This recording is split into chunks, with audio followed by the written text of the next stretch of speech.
मुद्दत की रियाज़त से कमाए हुए लोग कैसे बिछड़े हैं मेरे दिल में समाए हुए लोग। इस ज़माने में मेरे यार कहाँ मिलते हैं, अपने दामन में मोहब्बत को बसाए हुए लोग। तुझको ए शख्स कभी ज़िस्त की तन्हाई में याद आएंगे बहुत अजलत में गंवाए हुए लोग। ए गर्दिश अय्याम हमें रंज बहुत है, कुछ ख्वाब थे ऐसे कि बिखरने के नहीं थे। ए ज़िस्त इधर देख कि हमने तेरी खातिर वो दिन भी गुजारे जो गुजरने के नहीं थे। महफिल में गले मिल के उसने धीरे से कहा, ये दुनिया की रस्म है, इसे मोहब्बत न समझ लेना।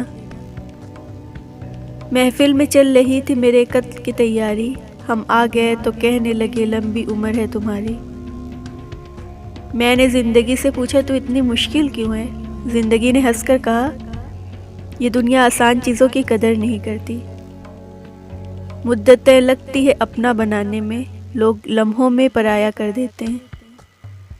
कभी कभी रिश्तों में फासले लाना शायद ज़रूरी होता है, ताकि आपको मालूम हो सके कि आपकी अहमियत वहाँ है या आप ख्वामख्वाह उन पर बोझ बने हुए हैं।